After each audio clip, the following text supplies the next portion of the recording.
Hello, family. I'm Janaya Future Khan, and this is Dark Woke. Just before we begin, I want to say thank you so much to all the listeners out there, and a special shout out to all the supporters of the show. It really means the world to me. This is all possible because of you. If you'd like to become a supporter of the show, our Patreon link will be on the write-up below. Okay. Do you know I still am not used to that thing? I just keep pretending to be normal. In this episode, we are covering everything to do with the government shutdown. I am furious. I'm so angry that this is where we're at. At the same time, there's some silver linings here that I think are being missed. Okay, so I'm going to break down what's happening, why it's happening, who's responsible, what we should take away from all of this, and like at what point, right? Like, what do we think about the federal government?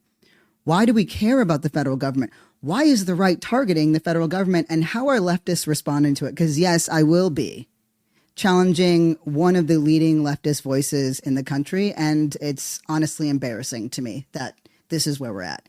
But that's what happens when we don't have political education and everybody is still on the same side. It's about working together, but at the same time, there's some of us that maybe don't know that they're working against the causa, okay? So what is happening? Republicans and Democrats could not come together to pass a bill funding government services into October and beyond. Now, that's the simple way of saying it, right? So let me break it down a little bit more. The Republicans control both chambers of Congress, right? So Senate and the House, right? But in the Senate or its upper chamber, they're short of 60 votes. They need that to pass the spending bill, right? So in a shocking twist, Democrats actually have some leverage. Not Hakeem, though. He bothers me. So this has been a kind of bitter standoff, and it's over healthcare spending, right?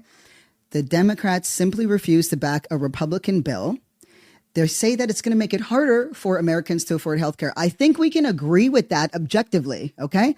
So what they want is an extension of tax credits. They're all set to expire. That will make health insurance cheaper for millions of Americans, and for a reversal of cuts to Medicaid that have been made by Donald Trump and his administration. The Democrats are also opposed to spending cuts to government health agencies. Okay, so that's kind of the backdrop, but you know how this goes. We break it down, I say why, and then we hit it hard with what's actually happening here. Just before I go on, though, yes, if you're watching, there's a little guy on my lap. His name is Purnell. I found him on the street, and then I, emotionally manipulated my friend to take him, which I do with all the dogs I find on the street. But that one wasn't hard because he's the best, except for Sula, okay? Just in case, because we're going to be vying for attention here, and he's definitely going to win. There's a couple of things I want to break down about this, and I'm going to try so hard not to yell, but we know that I'm going to end up yelling, okay? This is it. Why is a shutdown happening? Why do I have to get up every morning and look at these fugly skanks on every friggin' news channel? And it's always about some rickety ass bullshit fucking policy that's going to ruin our lives. And now we're facing a government shutdown. Is it good? Is it bad? It is important that the Democrats are leveraging what small things that they have, especially because this is a full sweep. It shows that the Trump administration, despite all of their illegal activity, all of their posturing, all of their bulldozing, there's still something, and some things they can't simply just make happen because they want to. That's the point of putting stress tests on the system. And that's exactly what this is. Okay. So this government shutdown provides the perfect opportunity to see through Trump's agenda. And what is his agenda? What's the agenda of the Trump administration? It has to do with Project 2025, right? The goal is to completely populate the federal government with loyalists.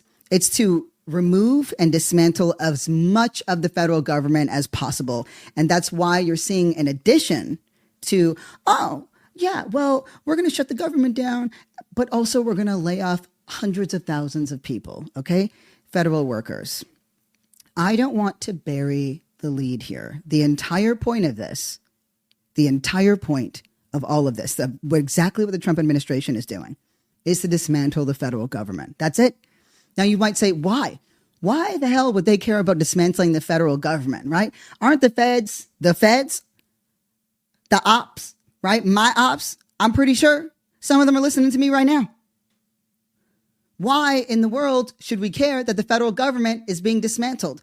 Well, for a couple of reasons. And do I love talking? No, of course I fucking don't. But here, we're going to go on this journey. We're going together. Okay? The federal government is the only institution, it's the only apparatus that we have that can hold these billionaires and these corporations accountable on any level. That's number one, which is why it's so important that they dismantle every aspect of it, right? The DOJ, who was about to get Trump's ass in prison. Oh, was it the DOJ? And now he's going after every single one of his political opponents as a result of that. But the other thing is, think about any public good that we've seen in terms of rights, right? The rights, remember those things? The things that we low-key sometimes take for granted, like the fact that I could vote. I mean, I can't. But, that's because I'm not like from here. Who is interested in marrying me? Let's give it another shot. Let's give it another go, right? Oh, there's a big sigh from this like very cute little dog. But listen. And then Sula felt upset about it, in case you heard that terrifying sound in the background. She just shook her head. I think it was like an absolutely not. Let me get locked in. All of our civil rights, all of our gender equality, anti-discrimination against women and the LGBT community, these happened at the federal level. Guess who doesn't like that? The right, the racists, the bigots. So if you dismantle the federal government, right, in every way imaginable, if you dismantle government, if you break it down and you smash it up and you make it so that nobody could ever put it back together again, well, then you've done your job. Do you remember when I said that we have two jobs on the left, which is to, one, build power, and two, stop the consolidation of power across the right? Well, they're actually doing both right now, right? They're consolidating their power, but they're making sure that we actually can't build power in the ways that we need to. Here's the thing. We can anyway, but not unless we get some dummies, right? Some of the dummies that we have yapping, our little talking heads, not until we get them all together, because the ways in which we take for granted the responsibility of being yappers when there's so few of us. Listen, I can't talk out of my neck, right? And that's not a Charlie Kirk joke, I swear. I can't talk out of my neck because I'm going to get 18 phone calls from people I haven't heard from in years who were part of the Black liberation movement, who are going to be like, what are you talking about? What are you doing? I would grift so fast. Can you imagine if I came out and started a YouTube channel like a couple years ago that was just like, as a former BLM, we were wrong about everything. I would have so much money. But instead I have integrity. And it's like, it doesn't even come with a sandwich, but it is essential because I am in a tradition. Do you remember when Ta-Nehisi Coates was talking about the tradition he was in that we covered in the last episode? That's why we're doing this special episode right now on this federal government shutdown. Okay. So let me explain more thoroughly what it is that I mean. Okay. We got a city. We got a couple cities that are hit hard by this because we're not even talking about the working class element of it as much as I'm not a fan of the feds, the ops, right? Hundreds of thousands of people have been let go. They've been fired. They've created these impossible conditions, the Trump administration, that any federal worker could live in. But I want to be clear, in 2018, 2019, right? That was during Trump's first reign of terror. We had about 2 million federal employees. When we think that, don't think the ops, right? Because that's where I go, my ops. I want you to think about the people who make sure Social Security goes through. I want you to think about the people who make sure that everybody can get their little SNAP benefits so that people can have food on the table for their children, right? I want you to think about rent. None of these federal workers are living large lives. Like the vast majority of them simply are not. They're also living paycheck to paycheck. But they're the ones that see through and execute on the wins that we make. And so if you remove those people and you fire them, and again, we've seen, I said a couple of years ago, A few years ago, we had what? 2 million people, okay? Hundreds of thousands of people have been laid off by Donald Trump already. They said they're going to promise hundreds of thousands more. We're not even a year into the first administration. I want you to really think about this, because a federal government isn't just, oh, the federal government doesn't just exist because it exists. It exists because there are people in it making it exist, making it make sense, making it function. If you remove those people, what do we have? Right? And again, the point is to damage and break it apart beyond repair. If we read and study Project 2025, which is some of what our yappers love to suggest that they do, we would know this. Right? We would know this. Not only is it strategic from their vantage point, right, the bigots, to eliminate the services, but eliminate the people who execute those services. Do you get what I'm saying here? It's about erasing history. It's about ensuring that no Democrat, right, not even if we were lucky enough and worked hard enough to have an AOC, it's so that somebody like her couldn't achieve bringing it back together again in 4 fucking years. That's the point. And I was tested, niggas. I was tested. I was like, which cities were hit hardest? Because I like asking these kinds of questions. And I seen a little city, Ogden, Utah. And I was like, well, that sounds cute. Then I find out it's the largest employer of the city. And I was like, oh, I'm hooked. And then I found out that the institution, right, it's the government is the largest employer of the city. I found out it's the IRS. I was like, I don't care about these hoes. And I had to get my shit together and be like, okay, hold on. Because I don't like the IRS. You know, they take so much money from me. There's just so much money that they take from me. It is a function and a measure, right, of who is in charge. If we had somebody like AOC in charge, I promise you, them IRS hoes would be going after the rich. If we had a Zoran in charge, they'd be going after the rich. But they're coming after the average folks, and that means that we fucking can't stand them. But this is about looking at things from a wider aperture, which is a word that I looked up. And now I know, because I don't understand technology. So just to let you know, I had to get myself together too, okay? Now, I really don't like the IRS. So this is what I want us to understand about the federal government, okay? And I'm going to play the thing. Actually, you know what? Maybe I should just play the thing. I'm going to play the thing, okay? Because I got really mad. I got really annoyed by this. So I have been living, and we all have been living in the shadow of this stupid debate actually, no, a debate has to be informed, right? It's a waxing poetic. It's a soapbox mantra that so-called lefties love to yap about, right? The Democrats and the Republicans are the same, right? You heard me say, I agree with Michelle Wolf to a point where they're all buddies, or at least they were. That's nasty. That's nasty work. I don't want to see that. But that doesn't mean that they're the same. This is about understanding what opponents we fight and what conditions we fight over. The establishment Dems are a rot on the system. They are a corporatocracy. We don't have caps on government spending, on political spending, etc. These are problems that we have, right? These are major problems that we have, but I just want to hone in on this thing, right? Because in this moment where I am suggesting that we care about what the federal government is capable of, what it does, I'm going to explain that by couching it in an argument, which is my favorite thing to do. And I'm going to do that, okay, by playing a clip from one of the most prominent leftists that we have, Hassan Piker.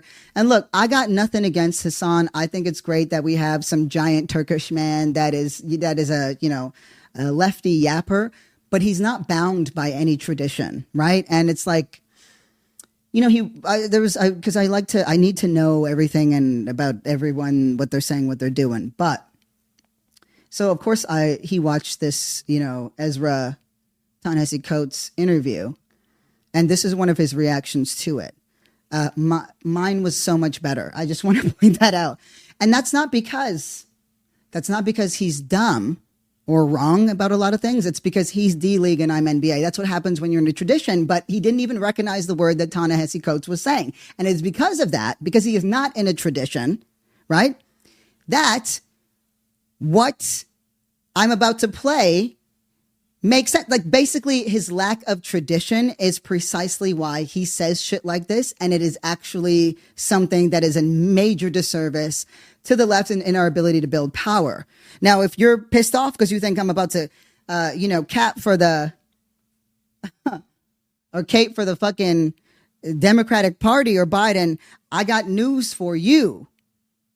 But why don't I just shut up for a second and play this? So he's responding to something that Ezra Klein is saying here, but I want you to really pay attention to what he says about the Biden administration and what it did. And you'll see there's a conflation between the Biden administration and the Trump one. But you know what? Let me just play this. Your opponent, in the aftermath of that recognition, will just turn around and say, see, these pro-trans losers even recognize I'm right. Vote for me. I will deal with the trans people with the integrity necessary. Okay? So not only do you look hypocritical, but you end up losing for that reason. Because you can never defeat the Republicans on hate mongering. You just can't. Okay? The second part of the story that is also objectionable. This is the part I really want you to lock in. And the reason why I played that additional couple of seconds is because I want to make sure that we know that this was absolutely 100% within the context that he was speaking of. This is not taking it at a turn. He's making the claim, right? And we're responding to it, but let him cook, right? The second part of the story that is also objectionable, which I have not even waited for his statement, by the way, and I'm already arguing against what I know he's going to say with my heart of hearts because I've heard it so many goddamn times from other liberals. He's referring to Ezra Klein here, but this is the meat and bones. So he's referring to Ezra Klein when he made that mention of, Ta-Nehisi Coates says trans people and the way that they think and the way that they feel, and we have to care about that. And Ezra is about to hit him back with the, yeah, but if we had these things, right, wouldn't that be better? Okay. If we had policies in place, right, if we build power, wouldn't that benefit trans people?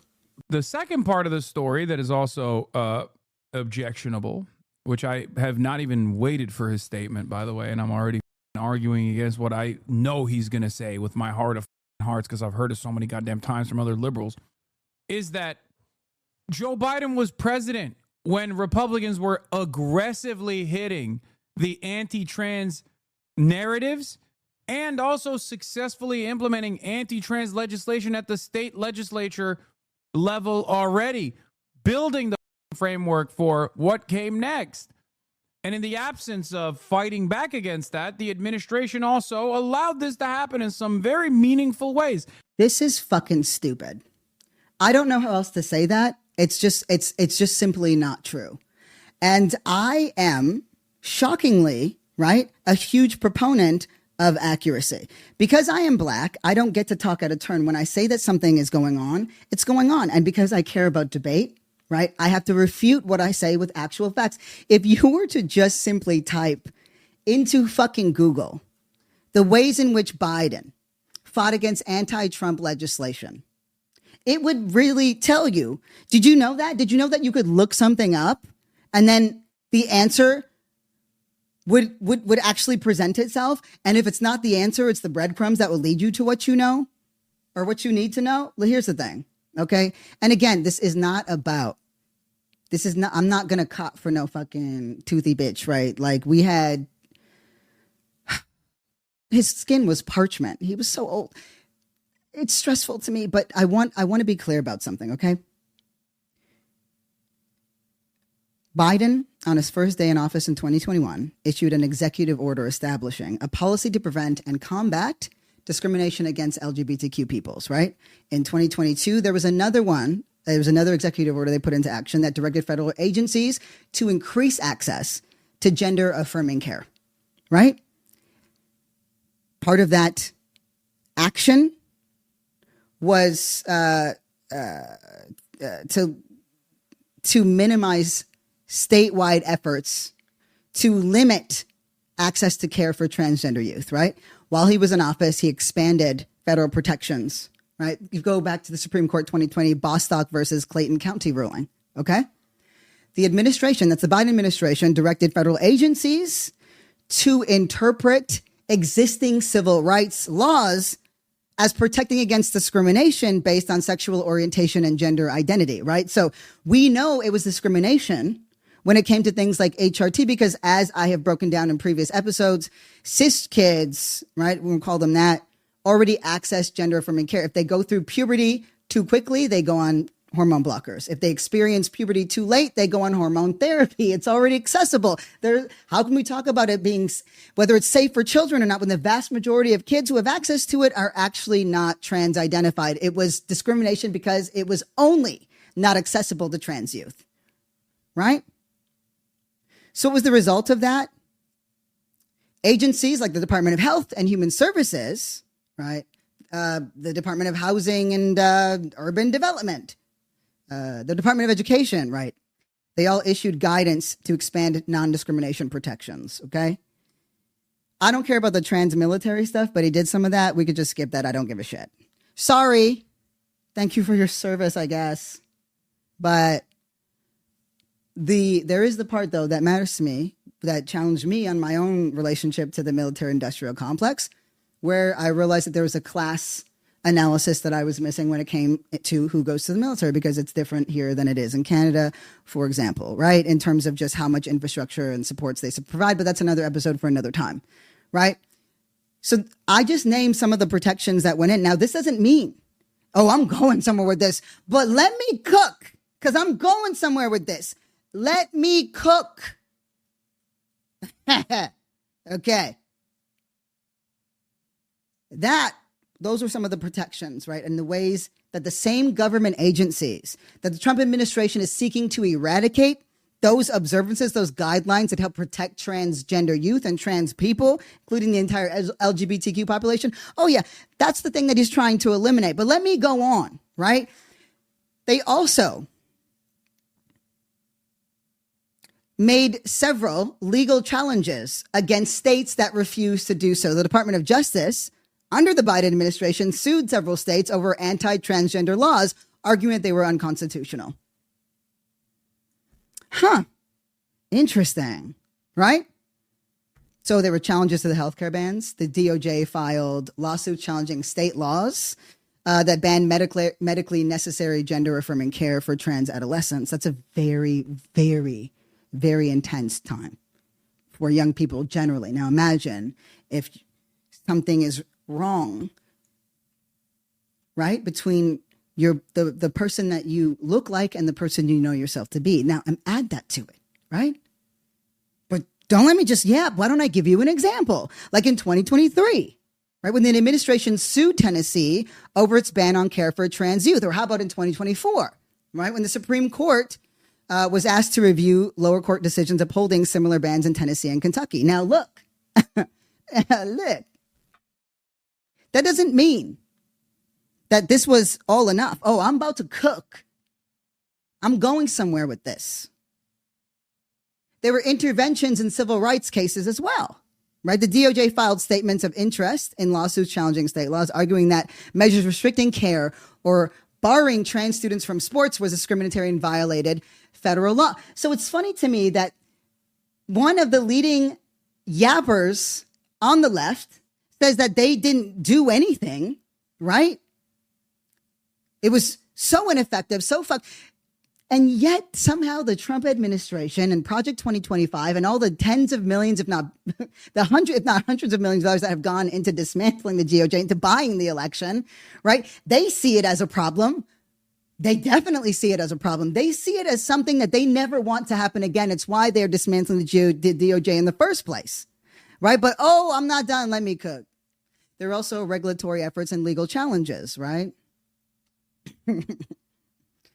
But I don't want to belabor how wrong, maybe actually a little bit more. So we got Health and Human Services. I mentioned that, the HHS. Their rule on healthcare discrimination in 2024, they issued a final rule affirming that Section 1557 of the Affordable Care Act sex discrimination prohibition included protections for gender identity, right? Of course, federal judges temporarily blocked that enforcement in several states after Republican-led lawsuits, but that's the name of the game. I don't even need to go in because there were things on Title, what was it? Was it 9? What's the number? What's I and X? What's that one again, Corey? Isn't it Title IX? Yeah, okay, yeah, that's right. 2024, the Department of Education finalized rules for Title IX that prohibited discrimination based on gender identity in schools, including harassment and access to facilities. But of course, and then as early as 2025, federal courts had enjoined the rules enforcement in 26 states because it's a back and forth. But am I saying, okay, am I saying that means the Biden administration cared about trans people or they did a good job? No. This is why it bothers me that Hassan Piker is just like, they don't do anything. They're the same. What the fuck are you talking about? This is not a measure. It's when government does something, and especially when the fucking establishment Democrats do something, it's not because they care about trans people or because they're good at what they do. It's a measure of our strength and our power. The fact that we made enough of a fucking stink. And by the way, I don't think we were fighting in our best way or in our best power, but they don't do the right thing. Federal government and government doesn't do the quote right thing because they want to. It's a measure of our power and efficacy, right? Establishment Dems are in the fucking corporate gutter. It's the fact that they did anything at all that tells us the measure of our work. Ordinary people made it possible that anything was done at all. Ordinary people made such a fucking stink about it that the Biden administration was forced to address it on some level. Parents and children and teenagers and teachers and advocates and activists made it so that the Biden administration was forced to do something.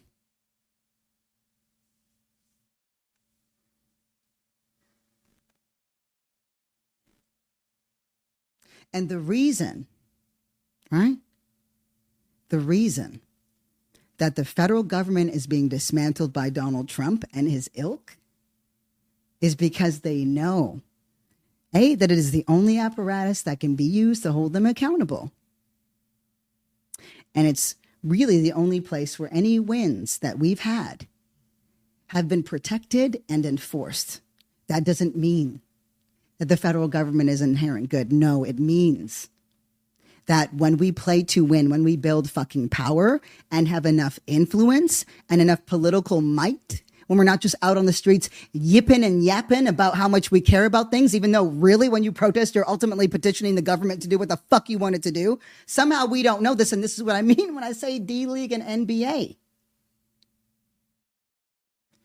Because I don't get this because ultimately, right? The conclusion that's drawn is that that Kamala and Trump are the same. And you know what? I get it. You have been saying that for years. A lot of so-called leftists have been saying that they're the same. They're the same. They're the same. They're the same. I don't know what to do with that level of inaccuracy. I don't fuck with this system at all. Oh my gosh. Right? But I have a responsibility to ensure that we build our power up and that we use that power to see through the vision of future and life and society that we want, the level of hubris and ego that it takes to suggest that, knowing what we know right now under the auspicious, right, sunrise of fucking fascism, that we're still talking this way. I'm going to break this down. I'm going to really break this down. Okay. This is what broke Black Lives Matter up. And I'm not talking about that whatever cute thing that happened in 2020, right? That was great. The rest of the world caught up. It was nice. You know, I'm never going to squander and take for granted people's time and energy and attention. It's just that the movement itself was not in 2020. Some really major policy initiatives and everything else were passed and seen through, and that was the work of incredible people, okay? I don't want to minimize that. But when I say BLM, I think of a different time. I think of the time between 2013 and 2017 when I was part of one of the best movements I've ever seen in my entire life. In fact, the most effective So much so that every single movement since has tried to follow in its wake. And you want to know how I know it was effective? Because every fucking body hated us, okay? Everybody hated us. But what broke us up? 2016. We couldn't get our shit together, right? We couldn't. You had people who were more experienced, who were more educated. And I don't mean educated like formally. I mean better read, who had studied history, who had studied activism, who had studied protests, who were in relationship with Angela Davis and Kimberly Crenshaw, right? Just people who had made this work possible at the level that they have, right? None of these folks are perfect. It's about understanding tradition, which just flew over. It's just wild to me. I'm like, do you have Black friends? Have you ever talked to a Black person meaningfully? I don't know. Because that means that you're precisely what we were talking about in the last episode. You don't talk about race. That's telling.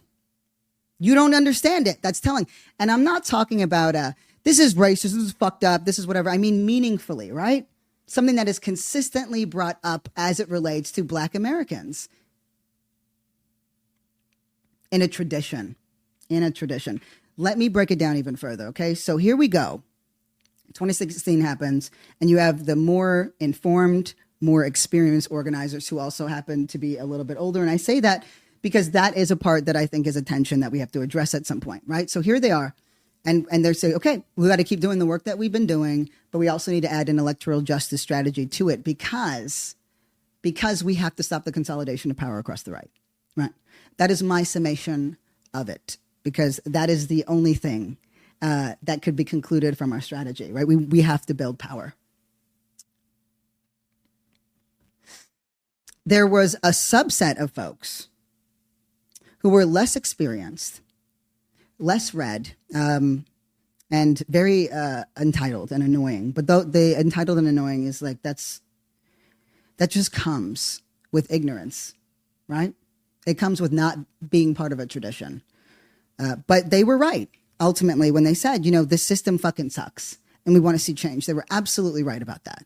But their response wasn't, okay, I don't want to buy into this part. I don't want to do this part of the work. I'm going to focus on organizing here. No, their entire energy and effort went into constantly attacking their comrades, constantly finding ways to undercut their comrades, getting online, right? And trying to do the same, trying to engender and garner support. Referred to comrades as neoliberals. And this is the only thing that matters, okay? Because they said it. Trump and Clinton were the same. That was their thing. Trump and Hillary Clinton are exactly the same. They're the same kind of threat. They're the exact same kind of threat. And I do think that they're both a threat. But if you don't fully understand the opponent that you're fighting, then you will never win to begin with. Okay, when I get into the boxing ring with somebody who's, with one person versus the next, it's not the same strategy. That's stupid. That is so dumb. So here's my question, right? Of those folks, because it's true, the attacks got so much, they became so intense. It destroyed morale. And it just did not make sense to continue. And you know what? Movements aren't supposed to last forever. So that's okay. That's okay. Here's my question. What work was accomplished after that? Right? Like from these folks who were like, this is not the way, you're fucked up. This is not how you do it. What work? I looked those people up. They haven't done shit. They're not organizers offline. They're not organizers online, really. They've done nothing. They've accomplished nothing, right? They haven't built power anywhere. Because there's something about those two things. Because if you are busy doing the work you're supposed to be doing, you don't have time to attack your comrades. You go do that work. No one stopped. If you believe in grassroots initiatives, then do that. Fucking do that. And in fact, use the folks who are doing the electoral justice strategy, which by the way was part of a multi-fold strategy, but they don't do anything. They don't accomplish anything. I've looked. I agree the system is rotten to the core. Surely. But I don't get to fucking kick back because I have a responsibility to the people in this country and in the world. I am a service worker. That is what a lefty is. I am a service worker. And my job, if every nation state is inherently disgusting, whatever, my job is to protect as many people and save as many people as I can while I can. It's very simple. What did they accomplish? Okay, so what did we get done, right? I went into Color of Change, right? One of the leading racial justice organizations in the country. You want to know how Glenn Beck got off the air on Fox? It was them. They did. They are the ones who made real an advertising and advertiser strategy. That's why you all do it. That's why we all do it now, right? That's where I went. I learned about the shadow entities that run the corporatocracy. And I learned how to organize at an even higher level. Okay, cool. Alicia Garza goes on to Black Futures Lab. Adrian Marie Brown puts out a bunch of books. Maurice Mitchell goes on and becomes the national director of the Working Families Party. I could go on, right? I could tell you about the books that people wrote. Charlene Carruthers wrote a book. Barbara Ransby wrote. Well, she had multiple books that came out. There's so much literature, so much power that was built.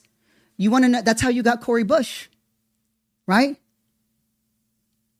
Because of folks like Kayla Reed and Jamie Marie Brown that organized tirelessly in St. Louis and all around. And these are just the people I could name off the top of my head.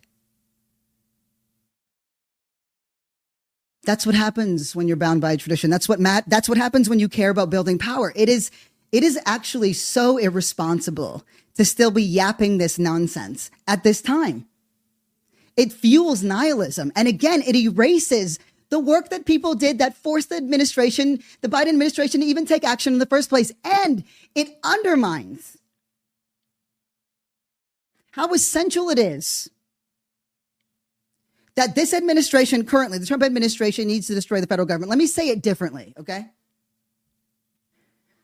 Hassan Piker saying that the Biden administration did nothing to protect trans rights, even though a simple Google search would actually demonstrate otherwise, is so stupid and ignorant and irresponsible. Not because this is about caping for the Biden administration. Oh no, they signed in executive orders as soon as they got in, but because it erases the power that ordinary people, teachers, parents, children, teenagers, advocates, activists, that they took to force the Biden administration to take action in the first place. That's number one. Number two, it's irresponsible because it builds and fuels more disgust and ire against the federal government, which is not because the federal government is inherently good, but because it is the only metric that holds this administration, the Trump administration, accountable. And it's the only place where the rights and freedoms that we have fought for and hard-earned protections,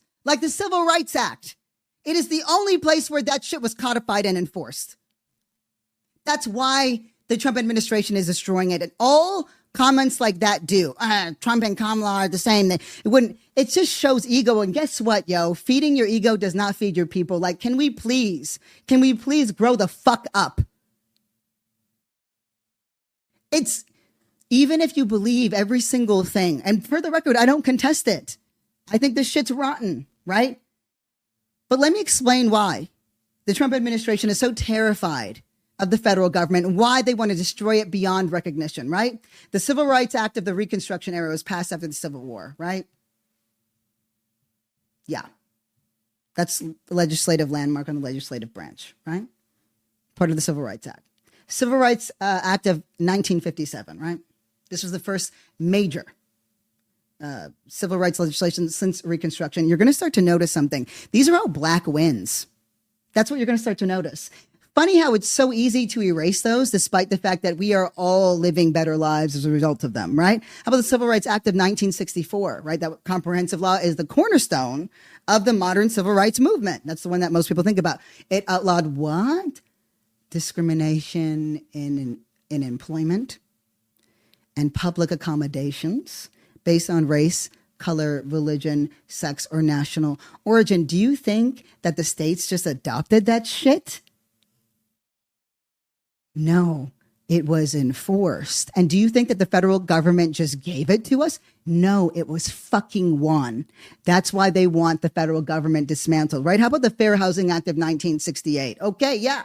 Also known as the Civil Rights Act of 1968, banned discrimination in the sale, rental, and financing of housing. Why? Why don't you look up redlining? You might know why. But it protected everyone. Why we even have Section 504 in the first place was because Black people and disabled people worked together because a Black disabled person existed. Oh my God. A great documentary that shows some of how that happened is Crip Camp. But I've talked about this before. It was organizers in the Black Panther Party and disability rights organizers that worked together tirelessly to occupy a building in San Francisco and did it so well, right? The Black Panther Party used their media attention and also their ability, their physical ability to run around, move around, do this, do that, to bring in food and water and media and to make sure that the room stayed cool enough because there was no goddamn AC in that building. Guess what's being attacked right now? Section 504. Okay, right? How about Brown v. Board of Education? Okay. What about Loving versus Virginia? And you know what? A lot of biracials in the country annoy the shit out of me. But I'm not against people going to do what they got to do. I just want the biracials to be less annoying. That's all I'm saying. I could go on and on and on and on. I don't need to. This is why they want it dismantled. And when you build out, need a little bit of water. And when we are continuously getting it shoved down our throat, that these entities are the same. Because we've overcommitted to that framework, because we don't know how to pivot and because we don't know how to build power, because we're not responsible or accountable to anyone. You know, this is the thing that stresses me out with streamers who can always run back and say, well, I'm just a streamer, but also just talking heads in general. You're accountable to your bottom dollar and your bottom line. You're not accountable to a tradition. I am. And that is what Ta-Nehisi Coates was referencing when he was talking to Ezra Klein. And that is what Hassan Piker missed. And what he will continue to miss unless he can let go of some of the ego that plagues the left, that plagues so many so-called leftists that are not bound by tradition, that are not well-read. And you will never in your life hear me say, this means we all got to start doing electoral justice. No, the fuck it doesn't. But it means to continuously undermine the essential elements that we need to keep people safe, to consistently suggest that this is irredeemable or whatever, to fuel nihilism. It ultimately, it's ahistorical in nature. It's not strategic, and it is antithetical to building power. So ask me then, is that a leftist? Is that what a leftist does? I don't think so. Not anyone that I respect. You know, and again, it's not personal. I like the guy somewhat, and I'm glad that he's yapping out there. But this is something that is such a danger. It is a cancer that has plagued the left for about as long as I've been a part of it. And I haven't just been a part of it here. I'm glad that he did the work that he did around Palestine. I think it was essential. I'm trying to balance this out so we all know that I actually am not being just a fucking asshole. I mean, I am an asshole. Maybe a hater is the better word, because I do think when it comes to building awareness of things, that literally is the greatest injustice of our lifetime. That's essential. My job is to look at what more could have been done if there was a strategy behind it that wasn't just what's going to get me the clicks and views I need. Right. And I believe that there was a moral and ethical element to it too. But I want, again, to remind you that there is a reason why we call it a tradition. It's who you're accountable to. It's who you're accountable to. And as much as I could be like, oh, I'm accountable to the audience and I'm accountable to fans, not in the same way that I'm accountable to my peers. And I have peers because I've done the work. And when you have peers, you are much more precise and intentional about what the fuck you say and what you don't. So it's a little special. You know, I was going to talk about the fact that Tucker Carlson thinks that Pete Buttigieg being gay is fake. And that feels like a great way for me to log off on this because I thought that shit was hilarious. Just say you like him.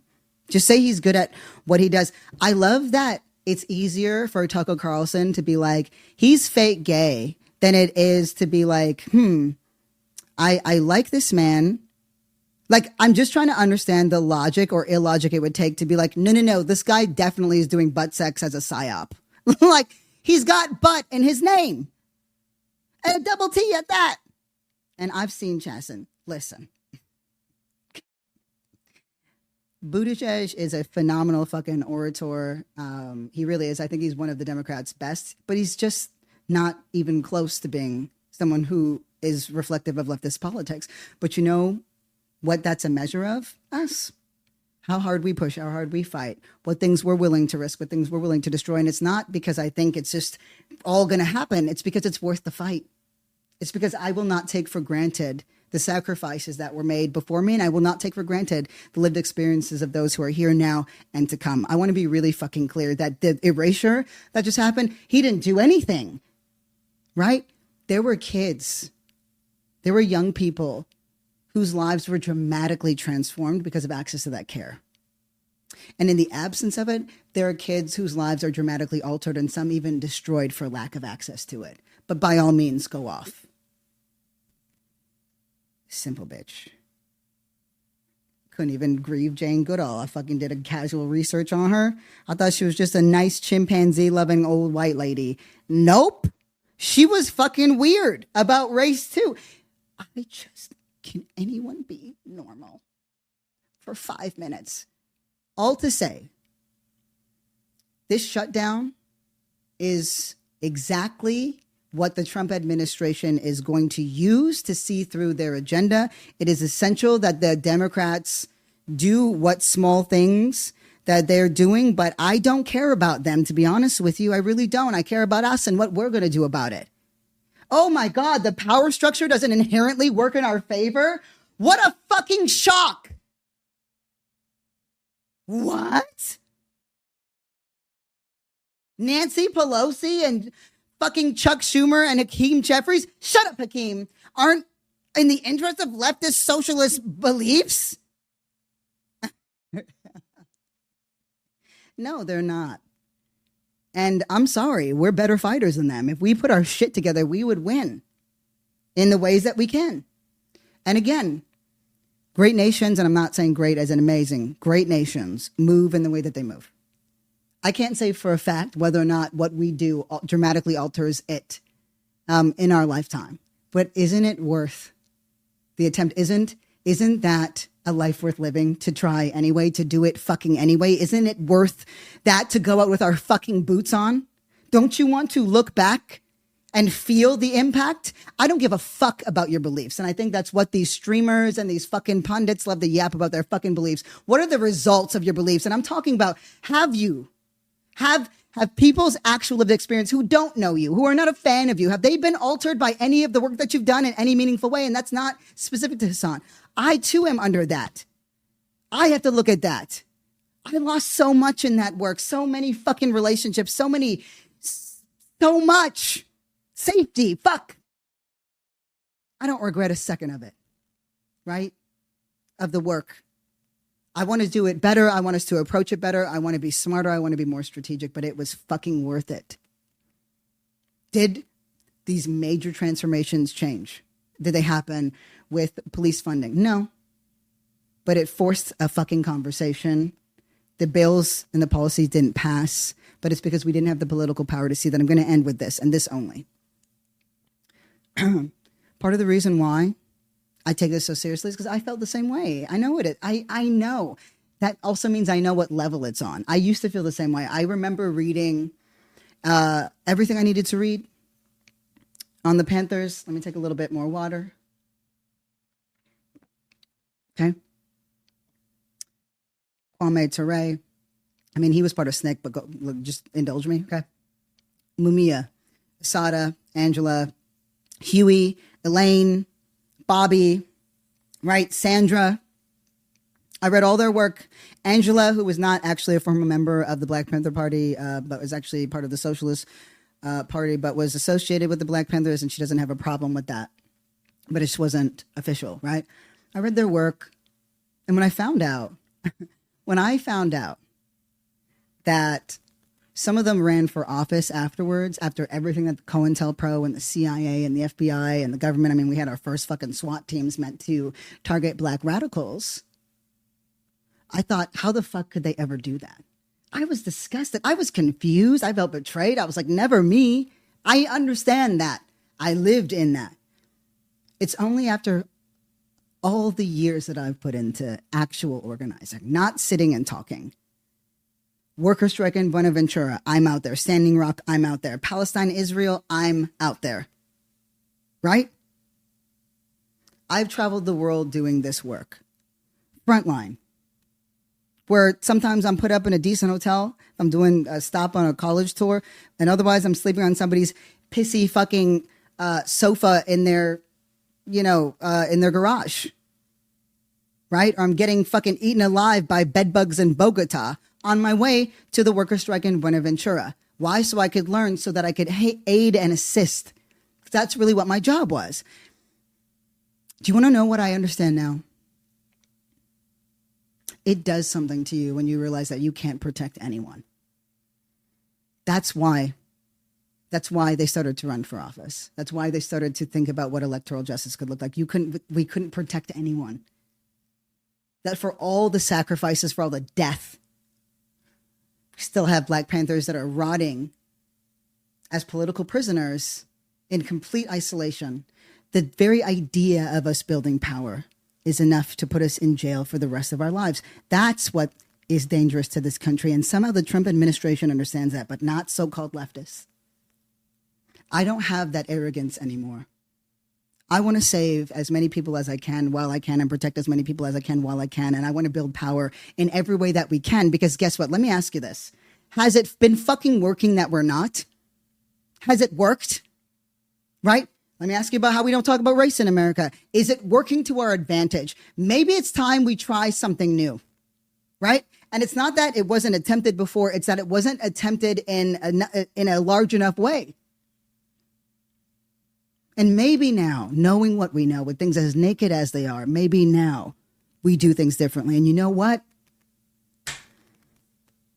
Some people are coming and some aren't. But what makes me happy and what helps me sleep at night is that the benefits that come from doing good work will reach everybody just the same. So, and that's all it comes down to for me in the end. That's what it looks like when ego isn't the thing driving your practice and what you say. And I'm light skinned. I can be fucking egotistical when the time's right. But not about this. Not about this. Not when people's lives are on the line. Not when people's experience of life is on the line. So, Jane Goodall was a bit of a cunt. She also liked monkeys. That's the life. Something profound. Insert. Do you know what? In the comments, okay? Insert something profound. Help me, because this dog is making me so hot. Look how red my nose is. Look how red my nose is. This is what happens when we're saying clown shit online. So sorry, okay? Again, I am such a proponent of all of us talking, but I just need us to be bound by a tradition, because otherwise, are we helping? Are we building power? Right? Are we affirming some of our worst instincts and making it so that other people feel like it's okay that they do the same? Right? Yapper to yapper. Okay. With that, I want to say thank you so much for listening. We'll be following this shutdown and all of its implications. But this felt so important to get out there. I want to say thank you to Corey, who's our lead producer. Thanks to Wit, who's like cutting the things them up. And last but not least, thank you to each and every one of you that make this show possible. Give us a year. Okay, give us a fucking year. Let's go, babies. Let's go. With that, that's been episode 5 of Dark World. Love y'all.